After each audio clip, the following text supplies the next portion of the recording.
going on, fam, out there? It's your boy, Tahir Johnson, and I'm back with another week of the Cannabis Diversity Report. This time I got my bro, Tauhid Chappell, executive board member of the Philadelphia Association of Black Journalists and the founder of the Can Atlantic Conference. How you doing, bro? We're in the last stretch of getting this conference launched, so, just sprinting till the end. That's what's up. It's this Saturday, right? Tell people exactly when it is. Yes, so September 26th, this Saturday from 10 a.m. to a little bit past 7 p.m. We might have a little after-party virtual hangout session. But from 10 a.m. onwards, the Can Atlantic Conference is going to be on Hopin. You can find more information by just searching Can Atlantic Conference, and it will surely pop up for you to RSVP. It's an all-day conference educational opportunity to learn about the legalization efforts happening in the Mid-Atlantic region. We know that New Jersey is poised to legalize cannabis in November, and we know that in this region that has a lot of connection to it already. When that domino falls, there's very good opportunities for the other surrounding states to also push ahead for legalization as well. So this is a good opportunity to convene people together from this region, talk about legalization efforts that are happening all around us and the issues that we're seeing as well, and just have people cross-pollinate and learn a little bit more about what's happening in their state and what's happening in their neighborhood and neighboring states as well. So I'm very excited. It's a very ambitious project to get off the ground, but thanks to the support from people like you and CIA and a whole bunch of other organizations that are going to be participating in this, this makes it doable. So I'm excited to show the world what we're finally about to do. Absolutely, man. And there are quite a few cannabis issues in the Mid-Atlantic area. Like I know there in Pennsylvania, here in Maryland, adult use potentially coming up next year.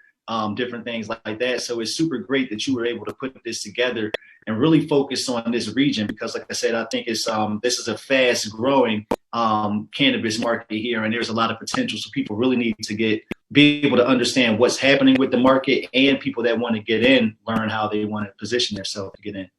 So, speaking of positioning themselves to get in, I know you wear two hats. You're with the Philadelphia Association of Black Journalists. You're a cannabis entrepreneur, and you also work for a dispensary, right? And so that's a few different things, Okay, all right. I used to work for a dispensary. So, still that experience of getting in on that side, tell us a little bit more about how you got into cannabis, and, how you were able to transfer your skills to get involved in the industry. Yeah, so I'm also a patient. I suffer from a autoimmune deficiency disorder called ulcerative colitis, which for those who have heard about Crohn's disease, ulcerative colitis kind of sits in that same type of family, dealing with the stomach, gut, and digestive issues as well. So when I got my first job in the media, working for a TV station in Arizona, a colleague of mine had said, you can qualify for a green card here. I'm like, what's a green card? What are you talking about? And he was like, medical marijuana is legal in the state of Arizona. And, for me, I had been using cannabis more so just for fun, more for, wellness purposes in college and, because college is a stressful time sometimes. So I didn't really know that, as a person who suffers from a chronic illness, that I could get cannabis legally for medical purposes. I was very naive to the medical aspects of that. But once I became a patient and started to learn about just the overall industry of medical marijuana, at least, that was really fascinating. I found that really interesting. Fast forward a couple years later, I'm working at the Washington Post in DC in 2016 before Trump is elected. And, over the years working in the media industry, where I worked on a lot in social media and audience engagement, I'd been going to different journalism conferences over time. And one conference happened to be in Denver, Colorado, and there was a cannabis panel talking about the intersection of media and cannabis legalization and what journalists should know about cannabis, what more issues need to be reported on, and some of the issues that current journalists were seeing as they try to cover the industry. And in fact, one of the keynote speakers at the Can Atlantic Conference is Ricardo Baca. And at the time, he was the Denver Post first cannabis editor. He founded the Cannabis. He was a part of that team doing amazing work covering cannabis legalization in Denver and Colorado in 2012. So he was at this cannabis panel for this journalism conference And he was like, listen, like everything that you know about cannabis is a lie.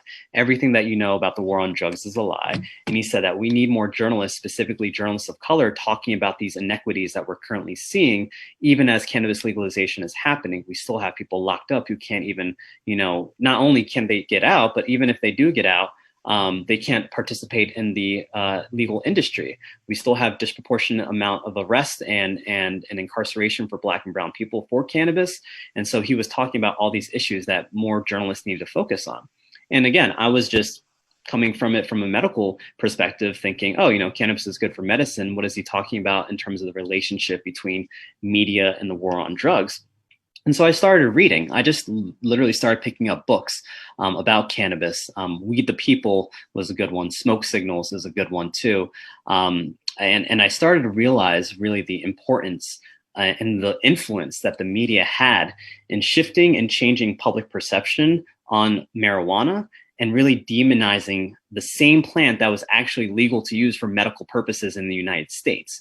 And so when I started to connect the dots and really start to see that the war on drugs as we know it was really a organized, planned out, strategized manipulation of the public consciousness to demonize cannabis use, and how the media played an instrumental role in changing public perception around cannabis. I really got activated around that. I really saw how messed up that was, that there was so much misinformation that we saw in newspapers and later in radio and TV that really put a stigmatizing, demonic attribution to cannabis, even though it was literally used as hemp to grow, even though it was literally used as medical cannabis for tinctures and all these other things in the past. And so for me, ever since I started to connect those dots and really see the way that media has portrayed and continues to portray cannabis use, I put it on myself to really advocate to make sure that the education that people are getting is the proper education, that the education and the visuals that people are seeing are not one of people who are using cannabis as a hard drug or as a supposed gateway drug, which is false, but one that actually brings wellness, health, benefits to people's lives. And it also helps people heal and cope and all these other array of things. And so part of my mission in this space is just to educate people and letting people know that the media really played an instrumental role in influencing us. And now as journalists, it's our time to really provide the accurate, scientifically backed information that was already in existence. It was just never accessible to the public. Let's bring all this true information to light and really start repairing some of those harms that were inflicted by this industry. Right. And absolutely. Shout out to Ricardo Baca. He's definitely a great journalist. My producer on this show, Vince, was actually part of that cannabis team. So definitely gonna have to get him on here one day. Yeah. But like you're right to the point that you made about journalists. I definitely believe that we need a shift in the messaging, and it's important to have people that look like us telling the story to make sure that we're like representing all sides of the story.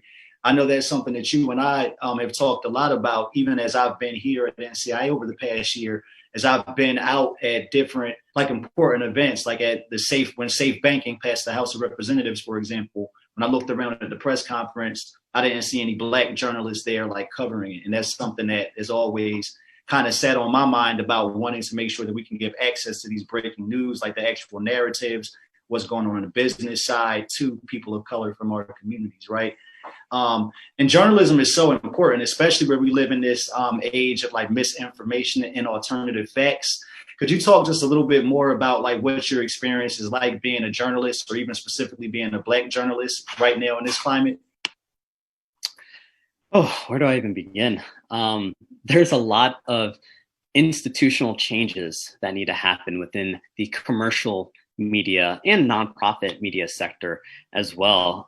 We've seen, along with the uprisings against police brutality and police violence and state-sanctioned violence, we've seen a kind of uprising within the media industry as well. They're at the Philadelphia Inquirer, at the Los Angeles Times, at the Washington Post, and even the New York Times. You had scores of Black journalists and journalists of color, really standing up and saying, listen, like the racism that we're seeing, the inability to cover the protests and cover these uprisings in a lens that really needs to be set, we're not being able to do this that's been really impactful because, it's up for people like us to really be a part of the media and really be able to take control of how the narratives are displayed and how the narratives are emphasized in our reporting.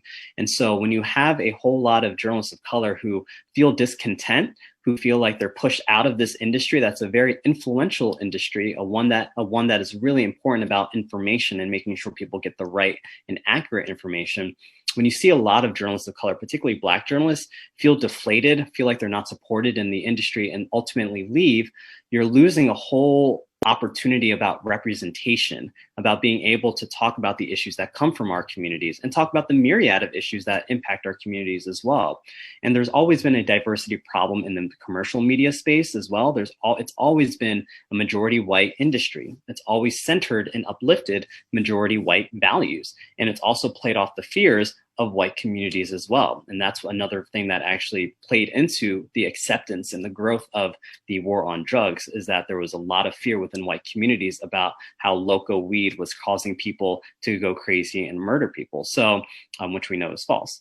But, for me as a Black journalist, it's imperative to try to find ways to support Black journalists and journalists of color within their spaces that they can, because there's a lot of bureaucracy. There's a lot of politics that journalists have to go through that people in the public don't really get to see or understand. There's always these conversations with editors about what's newsworthy, what's breaking news, what's important to people, what do people value, and what information does the public need to know.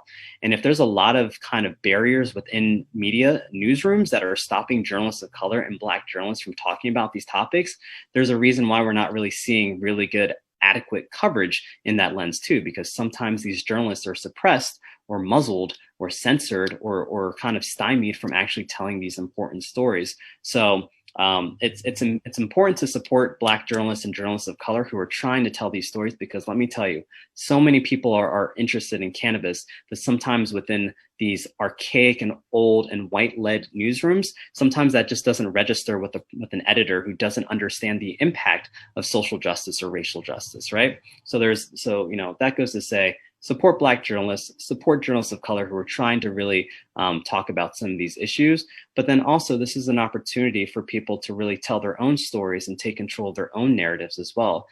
The media industry is a very volatile industry. We're seeing a whole lot of shrinking, a whole lot of layoffs happening. And so there's a lot of information gaps that aren't being filled.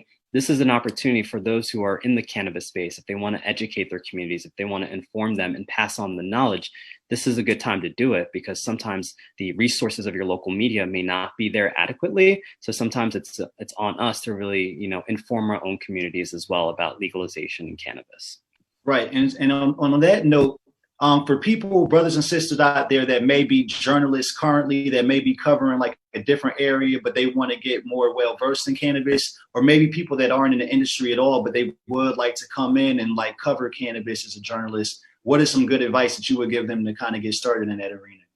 First, I want to let everyone know that anyone can practice journalism. You do not have to work in a TV station. You do not have to work in a newspaper. You don't have to be a radio producer to still do journalism. And for me, journalism is holding people and institutions and those in power accountable. It's finding research, finding facts, listening to experts, centering people who are impacted, and making sure that all that information is presented in a very accurate and digestible way so people can come away with conclusions and thoughts and more answers and not more questions. So anyone can do journalism, but for anyone who is interested in just learning more about the cannabis industry, connect with cannabis organizations that are pushing for equity, reparations in this space. We have Minority Cannabis Business Association is a good resource. Minorities for Medical Marijuana is a great resource. We have Women Grow that does a great job in connecting women of color as well. You have Marijuana Policy Project, Normal, Drug Policy Alliance, Students for Sensible Drug Policy, Americans for Safe Access. All these organizations do a lot of really good heavy research around cannabis and drug legalization as well. And so those are good organizations to just check out their websites and get a little feel about, what's happening in the space, and you'll be able to walk away with a lot more knowledge too. I mentioned two books that I also mentioned too. Smoke Signals is a really good book that kind of talks about all this research that's available, that's readily available for the public to read and learn about the history of the war on drugs. We the People does a really good job at talking about the implications of legalizing cannabis in Washington and Colorado. And of course, you can't talk about cannabis without talking about the reformation, or really sometimes the abolishment of the carceral systems. Looking at books like New Jim Crow is a good entry point that kind of connects all the intricacies around cannabis in the criminal justice system, and talks about why there's been so much increase in mass incarceration because of marijuana and drug prohibition as well. So that's just to say that there's a bunch of resources out there. There's a bunch of organizations that have all this information for people to understand the disparities and the issues that we see within cannabis legalization, but also the people who are succeeding and also coming from these impacted communities too. So there's a whole lot out there for sure. Right, and I definitely think that that's an important point to make.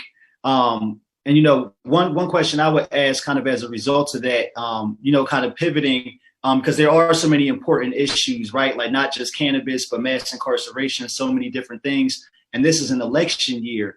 So how important is it, do you think, for people to like make their voice heard and to be active in the political process? You know what I mean? And to have access to good information, because I know we're in the age of like misinformation. Where are some good places where people can make sure that they're getting good information, like from a political standpoint? Yeah. So Marijuana Moment, I have to plug them in. Great place for understanding and tracking any sort of policy or political movements within your state and at the federal level as it pertains to cannabis legalization. It's important for people to be informed and find these sources of right information so that they can inform their legislators, the people who represent them, about their issues pertaining to cannabis legalization. What are things that their lawmakers and their representatives are talking about that may not be actually reflective of the community wants and needs? People need to talk to their legislators and make sure that they know that with any sort of cannabis legalization that's happening, it needs to be equitable. It needs to be inclusive. It needs to invest in communities that have been negatively and disproportionately impacted by over-policing, poverty, homelessness, et cetera. There's a whole bunch of issues that cannabis legalization can help, you know, mitigate and help support in repairing some of the damage. But it takes every individual to read up and stay informed and reach out and talk to your local officials to better understand where do they stand on cannabis legalization. What are some of the myths that still need to be dispelled as well? Because a lot of our representatives, you know, a lot of them are older than us, right? And a lot of them still have some of that kind of drug prohibition rhetoric still ingrained in them. So being able to come in with good information, with well-researched information, and telling them about, you know, the importance of legalization is important because, you know, stories change politicians' minds and hearts. And so if you're able to tell a good story or connect your politician with someone who has really been impacted by cannabis prohibition, that type of story is very important so that they have a lot more clarity and they have a bigger consciousness about the importance of legalization and legalizing the right way. So, you know, I always encourage people is to know your facts and read and gather your information and bring people together to talk to your politicians so that they know that, hey, this is something that my community and my constituency cares about. This is people who vote for me or who have voted for me, who care about this issue and they want to hold me accountable too. So it's very important for people to be politically active. Get to know your city council people. Get to know the local organizations that can connect you with your council members as well and your state representatives too.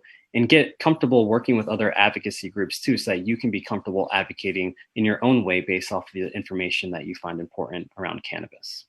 Right. And to stay on politics a little bit more, I want to talk about Kamala Harris, of course, my Howard University sister.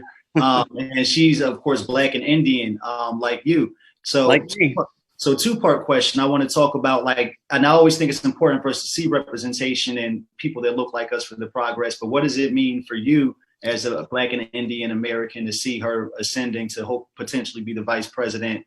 And then also on the cannabis tip, with Kamala being one of the sponsors of the MORE Act in the Senate, I know we almost saw it get voted on in Congress this week, but of course pushed back after the election. After you talk about Kamala, could you talk about the importance of the MORE Act and what that would do? Yeah, so it's an interesting time to be Black and Indian. Clearly, it's always interesting looking at how the media frames it. You know, I think in past interviews I've read that her mother, who was Indian, raised her, but her mother really drove home that, you know, even though she was biracial, that America and really the white population of America would see her as Black too. You know, she's half Black, half Indian, that she should, you know, be aware of just what being Black in this country means. And so I think that's really important in how she carries herself and how she, you know, wants to talk about her history and her family in the past. But, you know, overall, it's a cool moment. It's a good moment, particularly for Indian and South Asian communities too, to gravitate towards someone, especially when there isn't a whole lot of South Asian representation already in politics. This puts them on the map. This is a good opportunity to talk about different cultures with India as well, because, you know, she might be half Indian, I'm half Indian, but both of our families come from different parts of India. There's a whole different culture behind it. So it's a cool part. It's a cool way to get people, you know, understand what does it mean to be Indian, and also find commonalities and similarities and alignment between Black communities and Indian communities. You know, communities that you don't see really come together or work together in that case. But this is a good opportunity to really see one person really reflect a broad spectrum of people and communities, and really work together to support that as well. So for me, like, you know, just observing, like, great, like this is cool opportunity for people to learn more about what it means to be biracial in this society. And I hope that, you know, for media coverage, that they don't erase either of her sides. Sometimes you see headlines that still kind of emphasize her Blackness, which is appropriate, but sometimes not even mention that she's also South Asian as well. And we need to do a good job at recognizing that it's not just one or the other, it's both. It's both of these cultures and these lineages that really make her the person that she is too. So I hope the media covers that in an accurate light as well too. So with the MORE Act, disappointing to see that there was all this like movement and there was all this support, and, you know, there was going to be history made, you know, potentially history made before my conference, so we could talk a little bit more about that. But it didn't happen. And I was talking to somebody from the Drug Policy Alliance, and they were also kind of just expressing their frustration that this was an opportunity to make a statement. You know, this was an opportunity for politicians to say, listen, there's a majority support for this. There's a bipartisan or enough bipartisan support to at least, you know, let the public know that this is a very important bill to pass that would not only just not only help cannabis industries and cannabipreneurs that are trying to get into the industry, but those that have been impacted by cannabis prohibition, and starting that conversation of how to repair, and, you know, laying out a strategy, a blueprint, a structure that could help address some of the myriad of issues that people are facing within the industry. You know, clearly, I think in terms of the election, you know, despite the fact that the MORE Act wasn't, you know, voted on in the House, that cannabis legalization is still a very large talker. It's a very big talking points. We saw that in the Democratic primaries too. Cannabis was brought up, marijuana legalization was brought up. So it's only going to get more important.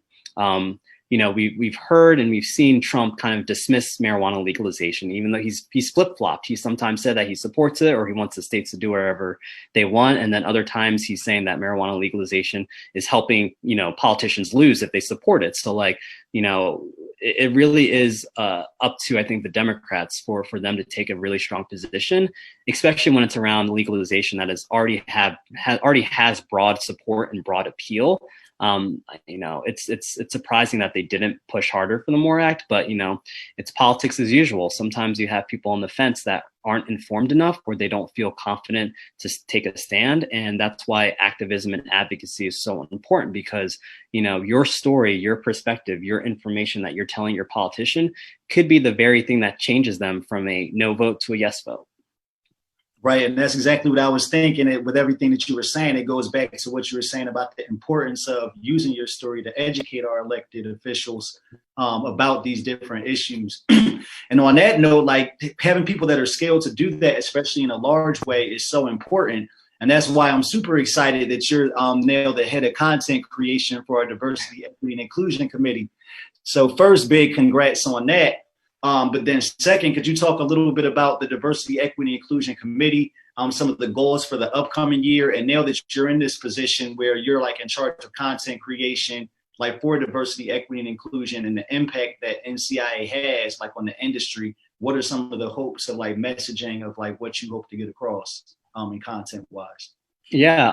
Well, I first want to say that, the messaging that was shared around NCIA's support of CanInclusive's accountability list, like, let's start there. Like, that's a great way to show where does NCIA stand in terms of holding the industry accountable for making it a more diverse workforce place, a more equitable space to operate in, and making sure that NCIA holds those values close. So I'm actually really like the messaging of support in supporting Black-run and minority-run businesses and organizations within the cannabis space, whether you're within the cannabis space or the ancillary space.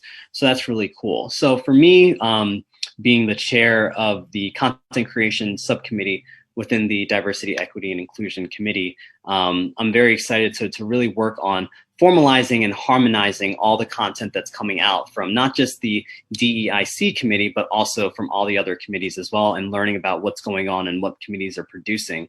I'm particularly, really interested in making sure that we are aware of all the ongoing cannabis, now virtual, conferences and gatherings that are happening, so that we can have an opportunity to put our members in spotlight positions and have them give them an opportunity to speak in different areas too.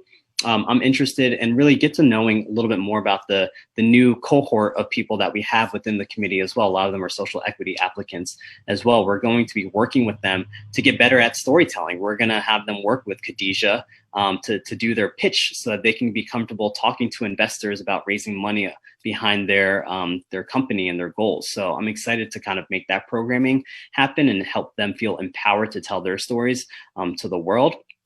And then also just figuring out ways that we can continue to let people know what the Diversity, Equity, and Inclusion Committee is doing, how we're making sure that, the things that we uphold, that we care about when it comes to equity and inclusion and access to resources, that NCIA, within NCIA, all of those values are being shared and supported too. So I'm looking forward to talking about that, covering some of that internally, and making sure that the world and the public sees that NCIA does support these values as well. And they put people like you in great positions to effort that too. And then finally, I'm looking forward to just supporting your content making machine. So whatever that this subcommittee can do to help you support this effort and putting people like us in the spotlight, which I appreciate having this time and space to do. This is what this subcommittee is here for as well. So a lot of internal work to make sure that people are connecting and getting comfortable with each other, and also, messaging within NCIA about what we're about and what we're doing. And then on the flip side, having a public facing opportunity to show that NCIA does support these missions, hold these values true, and wants the entire industry to be accountable for pushing things ahead as well, for a more equitable industry too. So a lot of work to be done, but I'm really excited by the support and the people that we have within our committee. Yeah, man. And it's so dope, man. And I'm so excited about like this next year, because y'all have so much fire coming up, man. And I appreciate the shout out on my stuff. And I also think what you said is important about making sure that the diversity in content doesn't just live within the Diversity, Equity, and Inclusion Committee, but really all across the board and even beyond, outside the organization, making sure that our people are getting the speaking opportunities to get that message. And so we definitely have the right person in the job for that, man.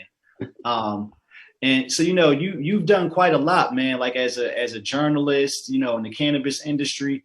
What advice do you have, like, if you want to try to get in just the industry in general? Like, where do you think you should start? Like, I'll say, especially like the experience as like becoming a bud tender, because I know for me that was pretty challenging. I know that they get a lot of applications, like just for people to get into those jobs. How did you go about getting into that career as a bud tender? And then what is some advice that you have in general, like for people that want to get into the industry overall? Yeah, I got really lucky, and this was all before COVID too. So, the advice that I get is, take it with a grain of salt, because, the way that we interact, the way that we connect, the way that we network isn't easy anymore. It's not accessible anymore. But I will say that the time that I was able to get an offer to work at a local dispensary, it's because I went to the DACO conference, the Diasporic Alliance for Cannabis Opportunities conference, which was the first Black and Brown cannabis conference in Philadelphia. that happened a couple of years ago, I met some people who were working at one of the local dispensaries, talked a little bit about my, background in cannabis, me being a cannabis patient, talking about education in the space that I've been doing too, and just got to know the people who were working there. And, sure enough, even as I was a patient and visiting the dispensary as well, I was able to hear that they were having an opening. And because of my connection, my networking, and being able to, already establish myself between who I was and who they were and build that rapport already, I was able to kind of get that interview and be able to, talk my way into a job.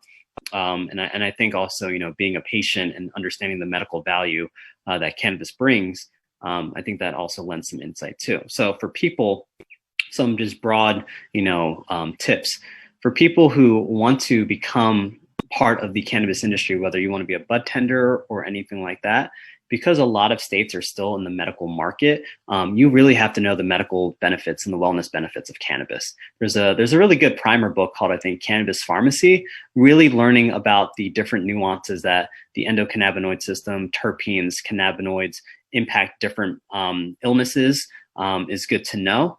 There's no silver bullet yet that kind of shows like these are the right terpenes and cannabinoids that impact and help other people with different issues. But we're still learning about that.